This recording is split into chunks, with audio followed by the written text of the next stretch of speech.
Story number 1. The air was crisp and cool on that fateful Halloween night as I walked through the quiet, leaf-strewn streets of Ravenwood, a small town nestled in the heart of New England.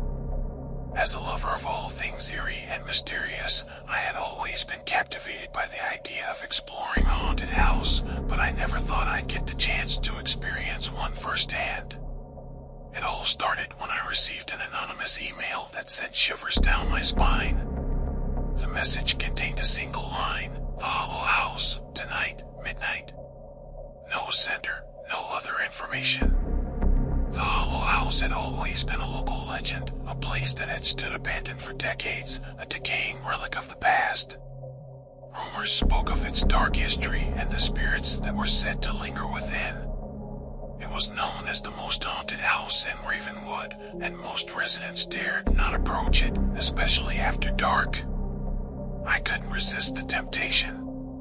Halloween was the perfect time to confront my fear, so I decided to investigate. The email felt like an invitation to a sinister secret that I couldn't ignore.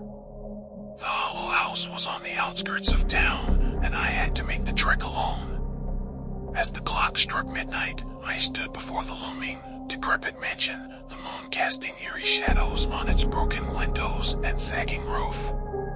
The air was heavy with the scent of fallen leaves and damp earth. I couldn't help but wonder who had sent that mysterious email and what their intentions were. The front door creaked open with an ominous groan, as if it had been waiting for my arrival. I cautiously stepped inside, my flashlight the only source of illumination. The house was in shambles, its once grand interior now a crumbling, cobweb-covered nightmare. Dust hung in the air, and the creaking floorboards seemed to whisper sinister secrets. My heart raced as I made my way through the darkened rooms. Each step echoed through the empty halls, and I couldn't shake the feeling of being watched. It was as if the very walls of the house were alive with malevolent intent. I ventured into what appeared to be the parlor, its faded wallpaper peeling and revealing grotesque patterns beneath. An old, cracked mirror hung on the wall, and I couldn't help but catch a glimpse of my own terrified reflection. The room felt oppressive, and I struggled to breathe as an invisible weight pressed down on my chest. The atmosphere grew colder, and I heard faint, mournful whispers that seemed to be carried by the wind. I followed the haunting voices deeper into the house until I found myself in what appeared to be a long-forgotten library. Books lay scattered on the floor, their pages yellowed and crumbling. I reached out to touch one, and as my fingers made contact, the whispers intensified. It was then that I realized I was not alone. Shadows moved in the corners of the room, taking on sinister shapes. I tried to turn and flee, but the door slammed shut with a deafening crash, trapping me in the library. Panic surged through me as I struggled to get the door open, but it remained stubbornly locked. The whispers grew louder and more insistent, as if a multitude of unseen entities surrounded me. I couldn't make out the words, but their intent was unmistakable. They were malevolent, angry, and they wanted something from me. As I turned to face the room once more, the shadows coalesced into a spectral figure, its eyes hollow and its mouth twisted into a gruesome smile. I tried to scream, but my voice failed me. The ghostly figure extended a bony hand, beckoning me closer. With each step I took, the temperature plummeted, and I could feel an icy grip on my soul. It was then that I realized I was in the presence of something far more sinister than I had ever imagined. The figure spoke, its voice a chilling whisper that sent shivers down my spine. "You were drawn here, just like all the others. You wanted to know the secrets of the Hollow House, and now you shall." The room transformed around me, and I found myself in a nightmarish vision of the past. The walls were intact, the furniture was whole, and a family sat around a table, their faces twisted in agony. I watched in horror as they relived their final moments, a gruesome tale of betrayal, murder, and dark rituals. The ghostly figure explained that this house had once been a haven for a sinister cult that practiced dark magic and offered human sacrifices to gain power and immortality. The screams of the past echoed through the walls, and I realized that the spirits that haunted the hollow house were the tormented souls of the cult's victims. My presence here was not an accident. The house had chosen me, just as it had chosen all those who had dared to enter on Halloween night. It sought to perpetuate its curse, to bind more souls to its eternal torment. I begged for mercy, for release from this nightmarish revelation, but the ghostly figure only laughed, a hollow, mocking sound that echoed through the house. It was clear that I would become another trapped soul in the hollow house, forever haunted by the horrors of its past. As the vision faded, I found myself back in the decaying library, my flashlight flickering. The whispers grew louder, more desperate, and the shadows closed in around me. In a last-ditch effort to escape, I pulled out my phone and sent a frantic message to a friend, hoping that someone would know of my predicament. The door to the library slowly creaked open, and I dashed through it, never looking back. The house seemed to groan in frustration as I fled, and I could hear its malevolent whispers receding into the distance. I made it out of the hollow house, but I was forever changed by the experience. I knew that I had narrowly escaped becoming another trapped soul in that accursed place. The nightmares haunted me, and I could never forget the horrifying secrets I had witnessed. The hollow house still stands on the outskirts of Ravenwood, a foreboding presence in the moonlight. Its malevolent energy lingers, a warning to all who are tempted to unlock its dark secrets. The email may have been anonymous, but the house's message was clear. Some horrors are best left undisturbed, and the hollow house is a place no one should ever dare to enter. Story number 2. Under the silver glow of a full moon, I ventured into the heart of an ancient forest that had long been shrouded in mystery. The whispers of the townsfolk had piqued my curiosity, telling tales of an eerie, enchanted grove where time stood still and unnatural beings dwelled. Halloween had always been my favorite time to embrace the unknown, and this year I was determined to uncover the secrets of the Whispering Woods. I walked deeper into the forest, the towering oaks and gnarled branches creating a web of shadows that danced in the moonlight. The air was heavy with the scent of damp earth and fallen leaves, and a chill ran down my spine as I ventured further from the safety of civilization. The path, if it could be called that, was narrow and overgrown, and I felt as though I had stepped into a realm that existed outside of time and space. The silence was oppressive, and the only sound that accompanied me was the distant whisper of the wind through the leaves. The moon cast an ethereal glow on the trees, and I noticed the occasional flicker of something otherworldly in the corners of my vision.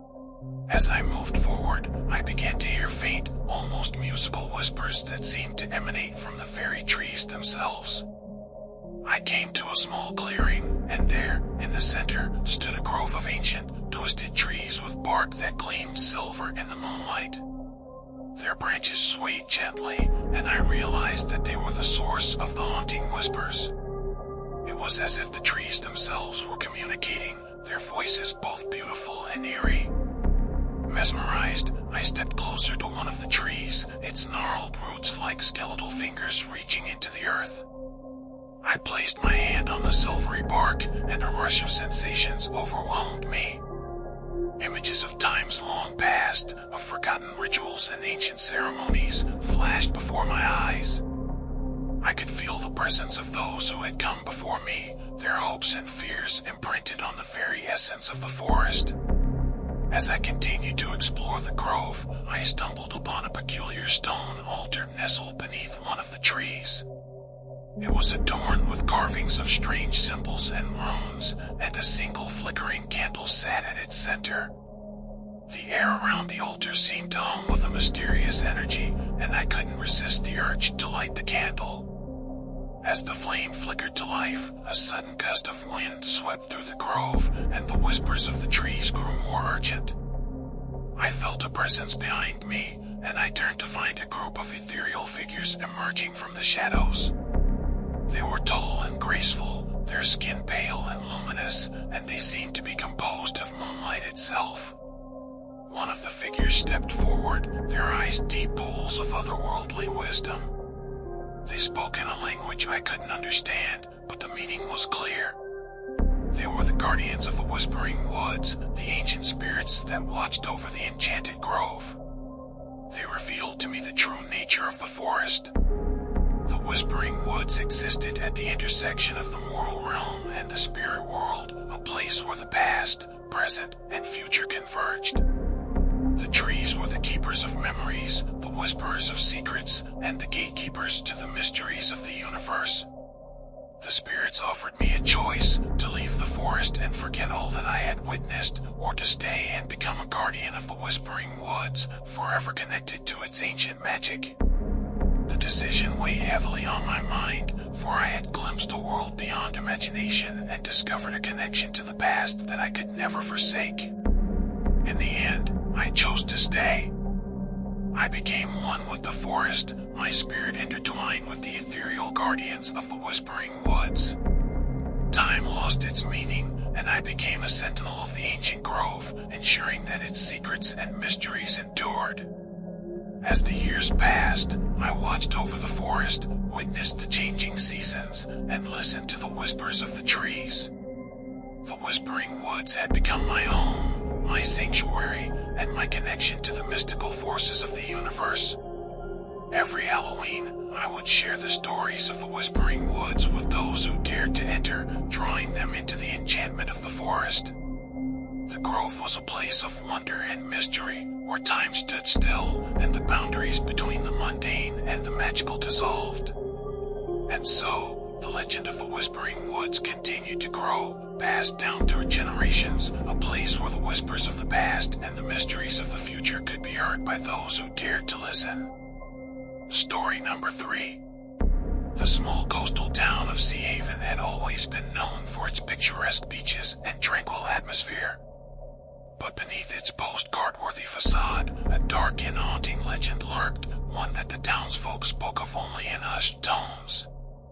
As a newcomer, I was intrigued by the town's history, and I couldn't resist the urge to uncover the chilling truth that lay hidden beneath the surface. The tale began with the ominous Blackwood Manor, a grand, dilapidated mansion that stood on a hill overlooking the town. It had been abandoned for as long as anyone could remember, its windows shattered, and its gardens overgrown with thorns and brambles. The locals claimed that it was cursed, haunted by the vengeful spirit of Lady Eleanor Blackwood, who had lived there centuries ago. Legend had it that Lady Eleanor had been a gifted herbalist, renowned for her knowledge of medicinal plants and potions. She had lived a solitary life, tending to her garden and offering remedies to those who sought her help. But her idyllic existence was shattered when a group of townspeople accused her of witchcraft during a time of hysteria. They believed that Lady Eleanor's knowledge was unnatural, and her solitary life was proof of her sinister intentions. They raided Blackwood Manor, dragged her from her home, and condemned her to be burned at the stake. As the flames consumed her, she uttered a curse, vowing that her spirit would never rest, and Sea Haven would suffer for its cruelty. From that day on, the town was plagued by misfortune. Crops failed, fish disappeared from the sea, and a pall of darkness hung over Sea Haven. Lady Eleanor's curse had taken hold, and her vengeful spirit was said to roam the ruins of Blackwood Manor, exacting revenge on anyone who dared to approach. One gloomy October evening, curiosity got the better of me, and I decided to explore the abandoned mansion. The moon was hidden behind heavy clouds, casting an eerie and uncertain light. The air was thick with the salt water scent of the nearby sea. As I approached the decaying structure, I couldn't help but feel a creeping sense of dread. The mansion was even more imposing up close, its walls stained and weathered, its windows like empty, accusing eyes. The legends had left me skeptical, but a shiver ran down my spine as I crossed the threshold. The interior was a hauntingly beautiful, yet dilapidated spectacle. Once grand chandeliers hung askew from the ceiling, and faded tapestries adorned the walls. The floor creaked underfoot, and shadows danced in the corners of the rooms. I made my way through the grand entrance hall, feeling Lady Eleanor's presence in the heavy silence that enveloped me. I moved deeper into the mansion, each room more foreboding than the last. The oppressive atmosphere weighed on me, and I could swear I heard whispers in the walls and soft, mournful sighs that seemed to echo through the corridors. I reached what appeared to be Lady Eleanor's former laboratory, a room filled with dusty jars, dried herbs, and ancient books. It was here that I discovered a worn, leather-bound tome that bore her name. The pages were filled with cryptic incantations and botanical knowledge, a testament to her expertise in the arcane arts. As I studied the book, a chill filled the room, and a spectral figure materialized before me. Lady Eleanor, her translucent form shimmering in the dim light, appeared with an expression of profound sadness. Her voice was but a whisper, yet it echoed in my mind. "You have trespassed in my home," she said, just as they did in life. I stammered, trying to explain my presence, but she continued, "I am bound by a curse, one that can only be lifted by an act of kindness and forgiveness. Help me find the truth of what happened here, and you may save your town from the darkness." Lady Eleanor's story unfolded through her words, revealing the depths of her kindness and her love for Sea Haven. Her knowledge had been twisted into accusations of witchcraft, and her execution was a grave injustice. She sought the truth of what had transpired, hoping that by discovering the identity of the true instigators of her fate, her spirit could finally find peace. With Lady Eleanor as my guide, I delved into the history of Sea Haven, unearthing old records and letters that told of the hysteria that had gripped the town. The true culprits of her persecution were revealed, descendants of the very families that had wronged her. Together, we unraveled the past and brought their sins to light. In the presence of the cursed spirits, Lady Eleanor and I confronted the descendants, and I watched as the townspeople finally acknowledged their forebears' guilt and asked for forgiveness. The curse that had haunted Sea Haven for centuries lifted, and Lady Eleanor's spirit found release. As the darkness lifted from the town, the sea regained its bounty, crops flourished, and Sea Haven was once again a place of serenity and beauty. The tragic tale of Blackwood Manor remained a part of the town's history, a reminder of the consequences of injustice and the power of forgiveness. And so, Lady Eleanor's curse was broken, and the legend of Sea Haven transformed from a tale of fear and darkness to one of redemption and hope, proving that sometimes the true monsters were not supernatural, but the darkest aspects of human nature. Story number 4. In the heart of the American Midwest, there existed a small, forgotten town named Hollowbrook, nestled between vast fields of corn that stretched as far as the eye could see. The town had once thrived, but over the years, it had fallen into disrepair and obscurity. Hollowbrook's most striking feature was its abandoned mansion, a massive structure known as the Winthorpe Estate, perched atop a hill and shrouded in legends. The story began with the enigmatic Winthorpe family, who had lived in the mansion for generations. They were reclusive, and the townsfolk spoke of them with a mixture of awe and trepidation.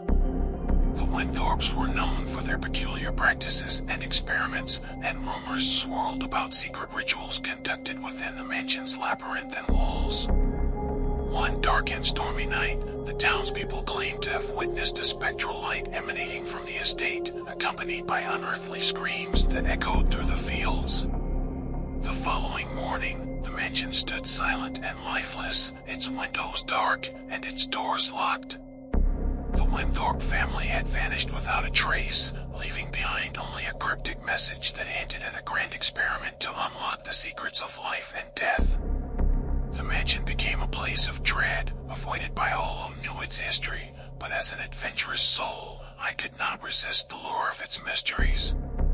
On an eerie autumn evening, I decided to embark on a journey into the heart of Hollowbrook to uncover the truth about the Winthrop estate.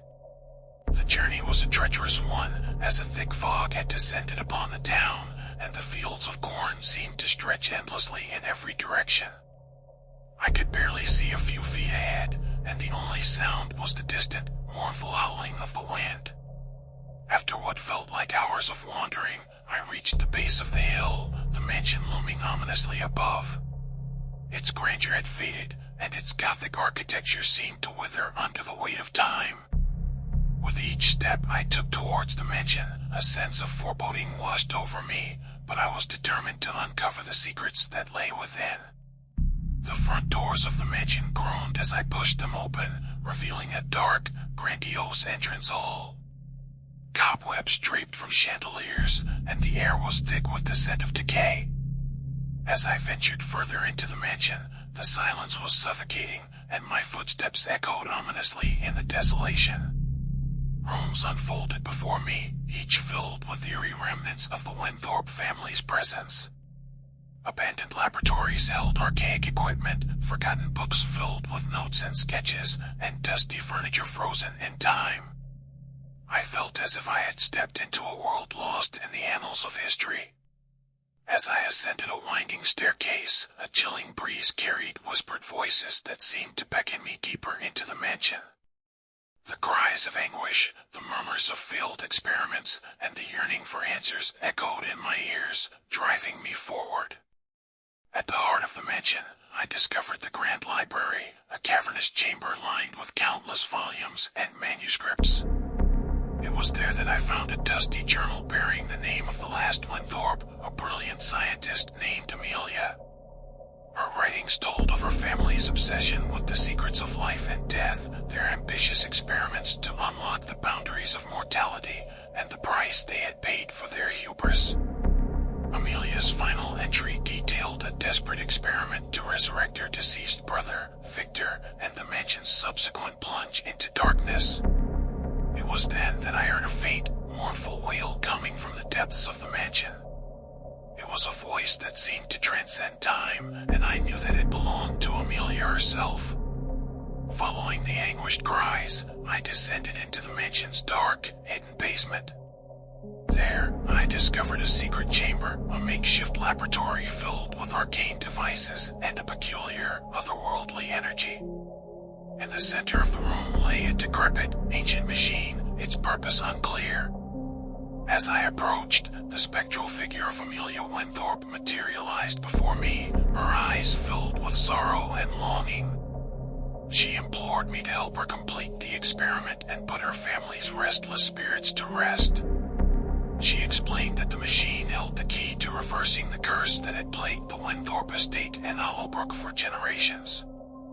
With trepidation, I agreed to assist Amelia. Together, we activated the machine, and an ethereal light filled the chamber. The spirits of the Winthrop family materialized, their tortured souls released from their torment. In that moment, the mansion itself seemed to come alive, and the oppressive atmosphere lifted. Amelia thanked me for my help, and with a bittersweet smile, she and her family departed into the afterlife, their curses finally broken. Hollowbrook was forever changed by the events that had unfolded within the mansion. The fog that had once shrouded the town lifted, and the fields of corn began to flourish once more. The town that had been haunted by the past was now free to build a brighter future. And as for me, I left Hollowbrook with a newfound appreciation for the power of redemption and the dangers of unchecked ambition, forever carrying the tale of the Winthrop estate in my heart as a reminder of the enduring mysteries of life and death. Story number 5. In the heart of the Appalachian Mountains, there existed a hidden valley known as Whispering Hollow, a place where time seemed to stand still, and the forest was alive with secrets. Nestled within the valley was a quaint, secluded village where generations of families had lived in harmony with nature, embracing the old ways and the enchantment of the land. Whispering Hollow was a place of mystery and wonder, and it was said that the village held the key to a long-forgotten magic that had been passed down through the ages. The The secret of the village lay in the Whispering Stones, a circle of ancient, moss-covered boulders that had stood at its heart for centuries. As the legend goes, the stones were said to have been a gift from the spirits of the forest, imbued with the power to communicate with the natural world. The stones would whisper secrets to those who knew how to listen, sharing ancient knowledge and guiding the villagers in their daily lives. One crisp autumn evening, a stranger arrived in Whispering Hollow. His name was Samuel, a wanderer who had heard whispers of the village's magic and had come in search of the secrets held within the Whispering Stones. The villagers were wary of outsiders, but Samuel's eyes held a genuine curiosity and respect for their way of life. He approached the Whispering Stones, their towering presence casting long shadows in the fading light. As he laid his hand upon one of the stones, a shiver ran down his spine, and he felt a strange, tingling energy coursing through his veins. The villagers watched with bated breath as the Whispering Stones began to glow with an ethereal light, and a soft, melodic hum filled the air. The stones whispered their secrets to Samuel, their voices ancient and wise, sharing the knowledge of the land, the cycles of the seasons, and the harmony of all living things. Over the next few weeks, Samuel became a beloved member of the village, sharing the wisdom he had learned from the Whispering Stones with the people of Whispering Hollow. The village prospered, and the crops grew more abundant, the forests more bountiful, and the bonds between the villagers stronger than ever. Yet, as the months passed, Samuel's heart became heavy with a growing longing to explore the world beyond Whispering Hollow. He shared his desire with the villagers, and their smiles turned into frowns. They reminded him of the promise they had made to the Whispering Stones to guard their magic and protect it from the outside world. Samuel's quest for adventure led him to the Whispering Stones one fateful night, where he made a solemn vow to return and share his own wisdom and experiences with the village. The stones whispered their understanding, and their light dimmed as he left. Years passed, and Samuel's wanderlust took him far and wide. He saw the wonders of the world, but he also witnessed its turmoil and chaos. The knowledge he had gained on his journeys only deepened his appreciation for the magic of Whispering Hollow. One day, he received a letter from an old friend in the village, informing him that a terrible blight had descended upon Whispering Hollow. The crops were withering, the forest had grown silent, and the villagers were plagued by strange illnesses. The Whispering Stones had fallen silent, and despair gripped the land. Samuel knew that he must return to Whispering Hollow and seek the guidance of the Whispering Stones. With a heavy heart, he made the journey back to the village, where the once thriving community now seemed desolate and forlorn. At the Whispering Stones, Samuel laid his hands upon the mossy boulders and whispered his pleas for help. The stones began to glow once more, their voices gentle but sorrowful. They explained that their magic had waned in his absence, and the village had lost its connection to the land. Determined to save his beloved Whispering Hollow, Samuel shared the knowledge and experiences he had gained during his travels. The stones responded, their light growing brighter and their voices more vibrant. Samuel led the villagers in a renewed commitment to protect their land and live in harmony with nature. With the guidance of the Whispering Stones, the blight was lifted, and Whispering Hollow flourished once more. The crops thrived, the forest sang with life, and the villagers lived in harmony with the land, their bond with the ancient magic stronger than ever. As Samuel watched over the village, he knew that he had found his true purpose, to be the bridge between the old ways and the wisdom of the Whispering Stones and the world beyond. Whispering Hollow remained a hidden gem in the heart of the Appalachian Mountains, a place where the magic of the land was cherished and preserved for generations to come. And Samuel, the wanderer who had returned, found his home and his heart in the enchanting valley where time stood still.